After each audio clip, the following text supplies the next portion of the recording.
Okay guys, you see the title, you see the thumbnail, you see the kitty that's chilling right there. You know exactly what type of video you're in for today, and that is a bow review. Of course, today we're going to be talking about the Instigator within Fortnite Save the World, which is the newest Spec Ops bow to find its way into the game. I did a lot of my testing over on Twitch.tv with a lot of the damage numbers and a lot of stuff having to do with the final perk of this weapon, and I would say that this is a pretty good...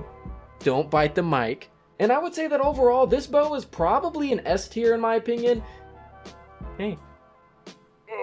Oh, kiss me. But yeah, I would say that overall, this weapon is probably definitely an S tier. It's got a really good final perk. It's got...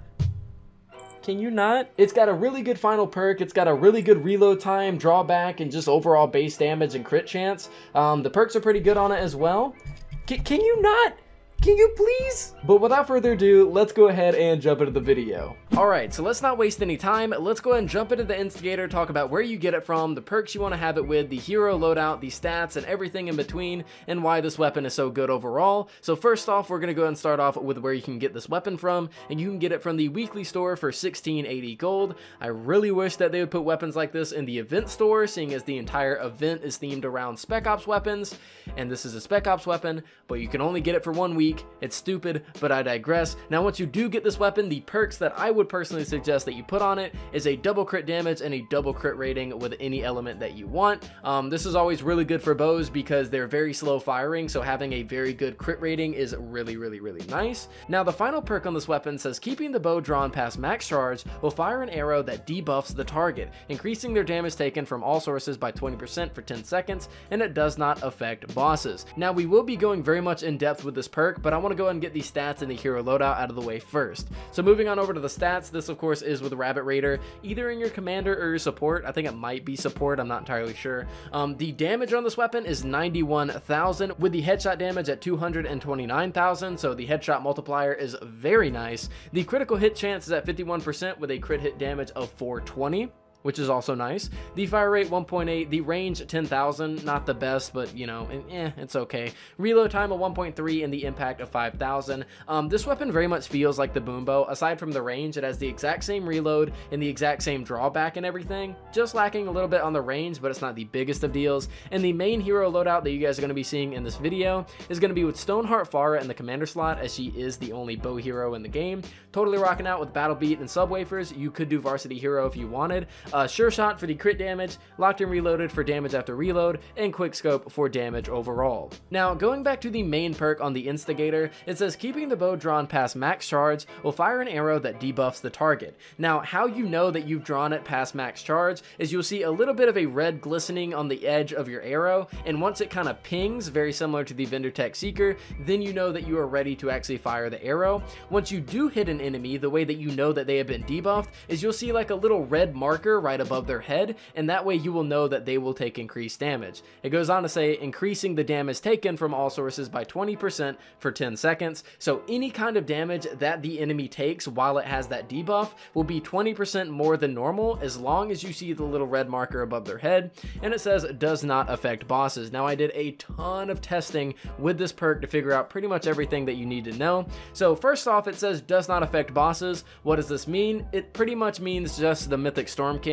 Just like with the Love Song, you were able to stun mini bosses, even though it said does not affect bosses, quote unquote. So I did end up testing this, and you will find that you will get a damage buff of 20%. If somebody were to shoot a mini boss and debuff it, you'll end up seeing the red marker above their head. And then if you in turn shoot it, you will also get, you know, the increased damage because they're debuffed. Normally for the Mythic Storm King's mini boss, I was hitting around 2.3 million, but after my friend Death Grip debuffed him first and then I shot, I was hitting around 2.5 million. So I did confirm that it does work on mini bosses as well as any other, you know, kind of mob in the game. Now, it also says that it will increase the damage taken from all sources by 20% for 10 seconds. So what does it mean by all sources? It means all sources. I ended up testing this with traps as well, and you'll be able to see that the Huskies were taking a certain amount of damage walking on the traps, and then you will find that they take increased damage once they do get that little red marker above their head. You do need to keep in mind that you actually don't need to crit for this debuff to apply to an enemy. so I don't have to crit on an enemy. I can do very low damage to them, but as long as I had it pulled back all the way, even if I didn't do any damage, I still get that debuff, and it makes it really good overall.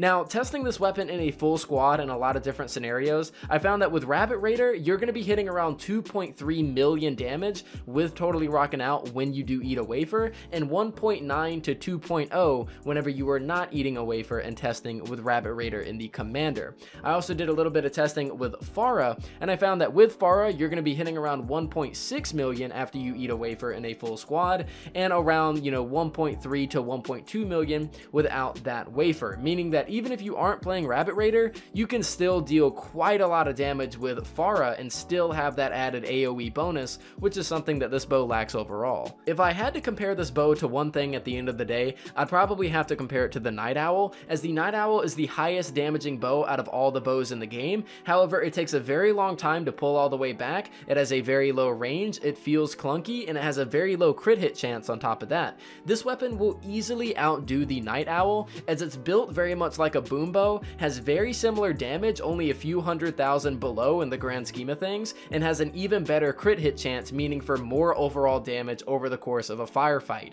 In my opinion, the Instigator is one of the best bows in the game, but the only thing that it lacks is a natural AoE, something like the boom bow has, where without even using Pharah, it's still going to explode and hit multiple targets. The Instigator, the only thing that I would have to say that I personally don't like about it is the fact that it doesn't have natural AoE, but I would personally label this weapon as an S tier weapon. Whenever you are in something like Endurance or Frost Knight in the future, or Challenge the Horde if they bring it back, it's going to be very much useful to you. Even war games or something like that, but currently in like the current missions, the base game missions in Twine Peaks, you're not going to find too much use for this weapon in just your everyday life, using it.